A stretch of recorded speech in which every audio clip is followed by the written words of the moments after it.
Hot tag time, Hot everybody. tags. Yeah, that wasn't creepy. Per the usual, we have a couple stories that we want to talk about here. Some funny, some interesting, some just weird, and some just to fill some time. Let's get the bad thing out of the way right here. Two things about TNA. Ugh, I know, it just goes right into your heart, stabs you, twists the knife, doesn't it, hearing that I gotta name? stop doing that. That fucking hurt my throat. Look, TNA can't even fucking help with that. It's like, they're so bad that making fun of them hurts.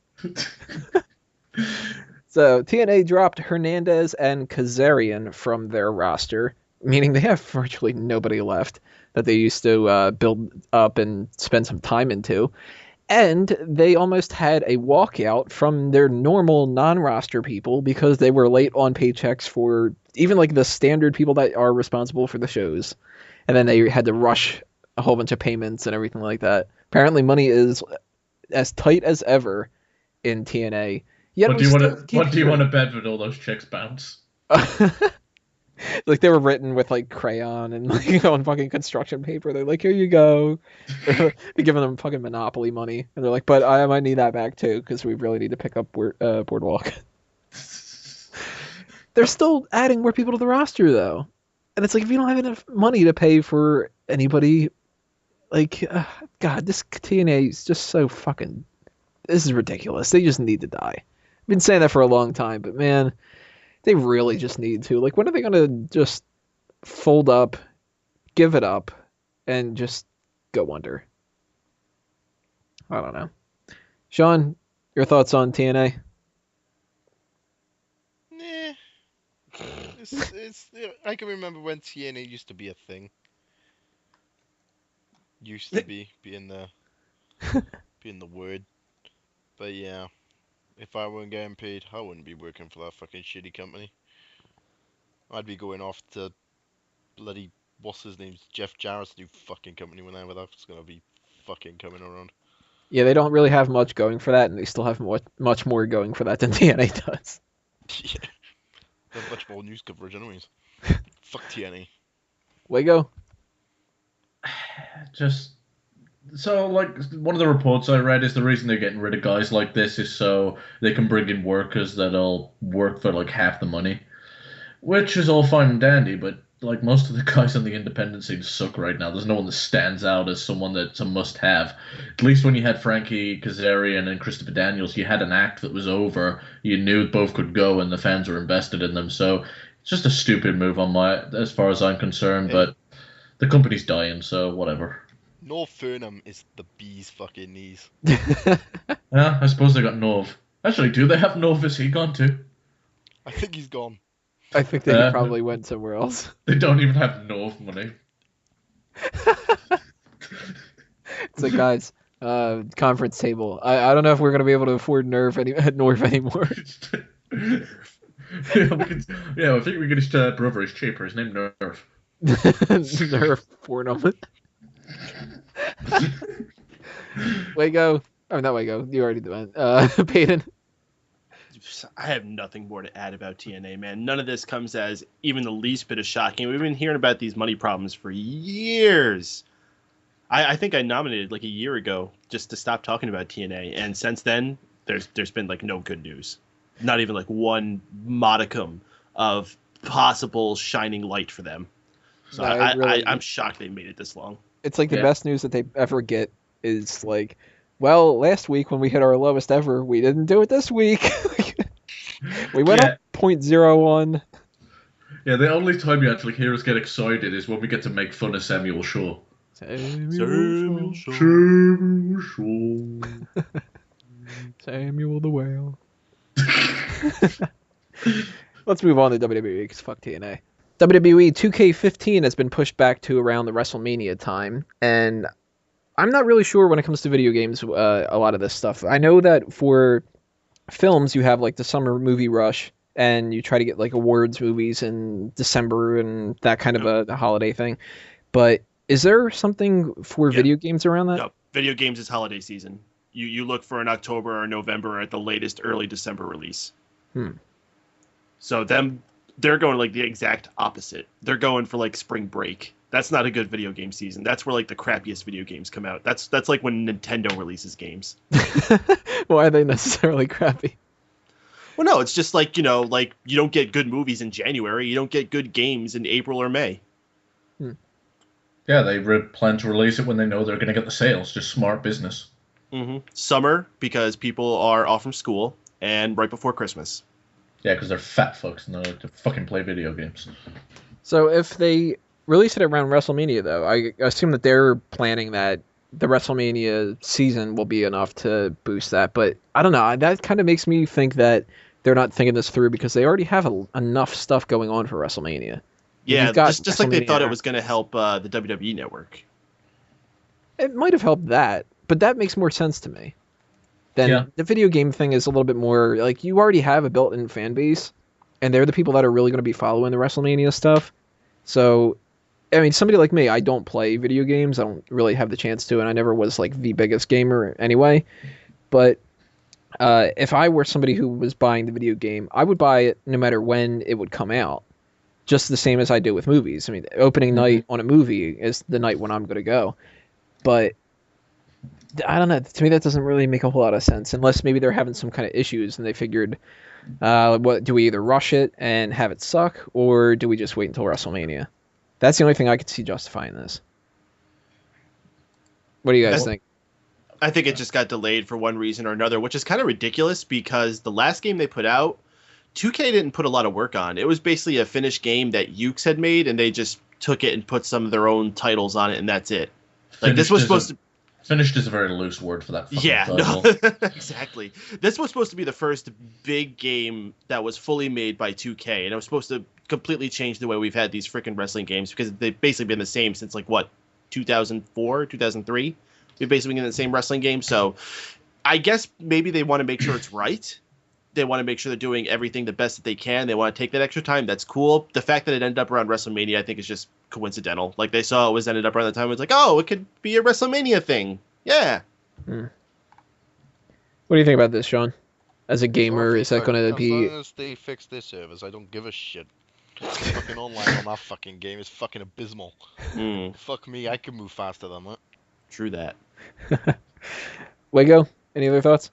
I am perfectly okay with them delaying the game if it means they finally release one that's fucking finished, because for the last 3 years, the same glitches, the same bugs have been in it, and their excuse is, oh, we can patch it later. No, I want a fucking completed game that works like it's meant to fucking work, because I've just spent fucking $60 on it. And it's my own fault, and it's everyone else's fault that they keep doing this shit, because we keep paying our money out of repetition and buying the same shit over and over again. So if it means they're going to actually spend more time and not rush it out to try and get it for that same Christmas date they do every year, I'm okay with it.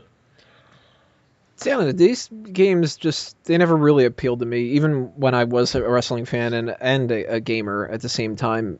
Warzone was really the only one that I was super glad that I bought. The other ones were just like I'd rent it every once in a while and, play for a couple days and that was about it. But there's something about sports games that just never sat well with me.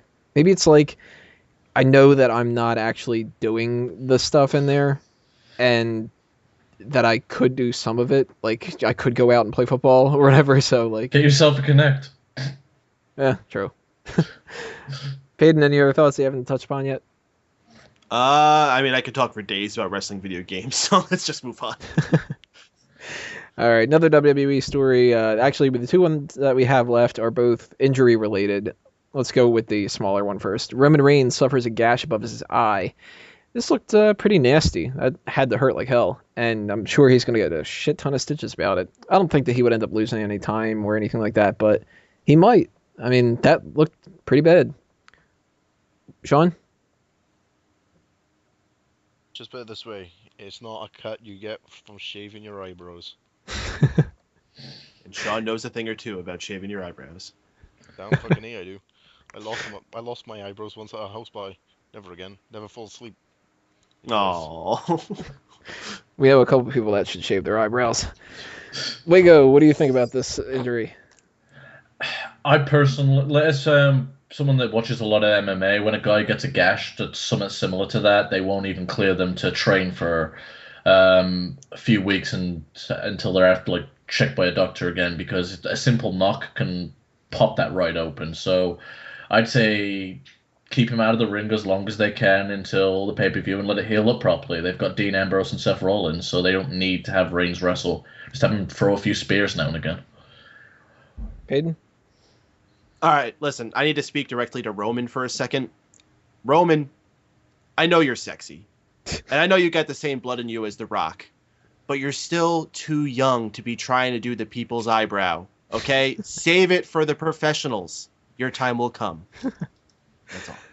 All right, big hot topic for this week, Daniel Bryan's injury.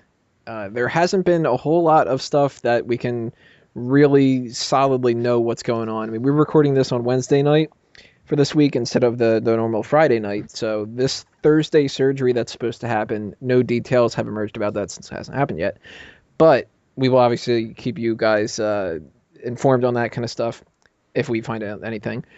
But what can we do about this situation? What can WWE do? What can Daniel Bryan do? What's going on? What do you guys think is going to happen? So on and so forth.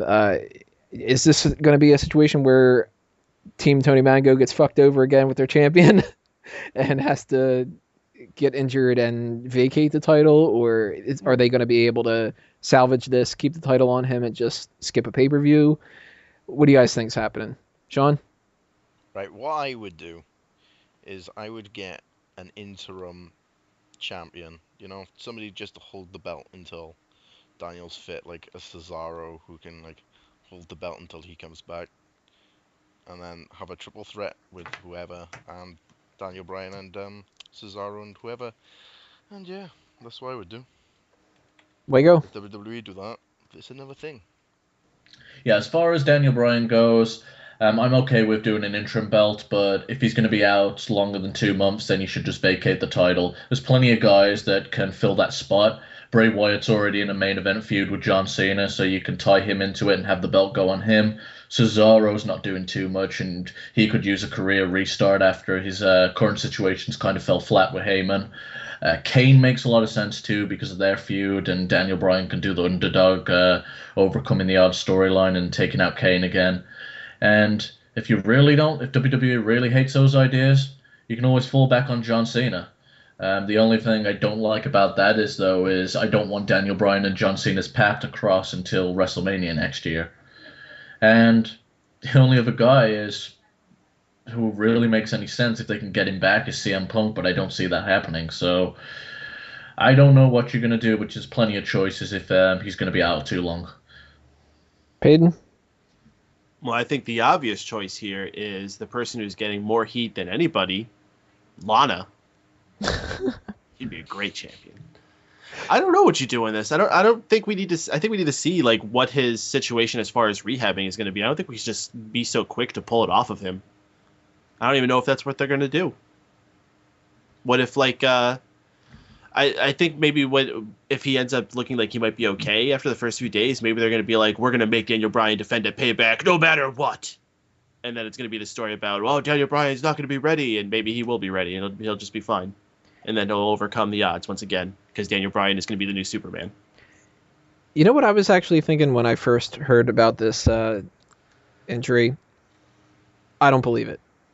And that may still be a little bit valid. I think that they're playing the audience a little bit. I don't think it's anywhere near as bad as what they're trying to make it out to be. And that this minimally invasive surgery literally is minimal. He's getting like a mole removed or something. Maybe not that bad. Maybe not that bad. I think it'll be something he's got to go in there because his neck's a little bit strained and they need to. What was the thing that John Cena got before where he had he had fluid in his elbow. I know they drained that out of it once and he was back quick. Yeah, something kind of like that. Obviously, he doesn't have fluid in his neck because he'd have this big bulging thing coming out. But I think it could be something like that where he has to go in and he might miss a week, and that's about it. And they're just trying to play this up because it seems a little suspicious to me that. And of course, this is scoops, dirt sheet stuff. So maybe even these reports are fake. That they were thinking about doing Batista versus Daniel Bryan. and then they had to change everything up. And for a while, we kept hearing things about all the plans are changing and they have to try to figure something else out. And they wrote the Kane thing in there just in case they wanted to go as a backup with Kane. And it doesn't seem like anybody's really been positive about this Kane and Brie Bella segment that happened. So maybe they looked at this and they just said, fuck, we really don't want to do Kane and Daniel Bryan again. We can't think of anything to do. Bryan might be a little bit banged up. Maybe he could use a pay-per-view off. Maybe we can get away with that because he's a new champion and we got this big Shield match that we can do again. How about we just say, fuck Payback, and we'll have something set up for Money in the Bank. And we already had a pay-per-view this month. So if there's any time that you can have a non-championship main event, it would be on a pay-per-view like Payback that people aren't really necessarily have to look forward to that. And when you already did have Extreme Rules. So I don't know. Until they actually do strip him of the title, I'm not going to put that much faith into it. I think that this is blown way out of proportion. And hopefully they don't too. I mean, I would rather have an interim champion than to have him just completely stripped of the title. Not just because of the Fantasy League stuff, but to me, I think an interim champion is a weird situation, and weird situations are cool. So Well, they do that all the time in like legit combat sports, so it makes perfect sense. And there's a good chance that they have blown it out of proportion. I mean, if it is minimally invasive surgery, what that means is it's just going to be a smaller incision, meaning it's not major surgery. So right. And the turnaround time for that, it could be a matter of weeks. So I wouldn't be surprised if they've written it into the story. And yeah, that's another thing too, is out of all the places that he has to get something checked out, it's his neck that they specifically had done this whole injury angle of his neck. Now, maybe he had some issues going on and he told them and they said, look, just in case your neck is messed up, let's do some kind of an injury neck thing and that'll work out. Maybe they had that foresight, but man, that's a big coincidence if they didn't. So I don't know. Anybody else have any other things they want to talk about with this before we take a little break? Nah. Well, I want to know what you guys think, so leave a comment below. Tell us your thoughts on what's going to happen with Daniel Bryan. We're going to come back in the rest hold, and then we're going to come back in part 4 with Belt or Bury Sheamus.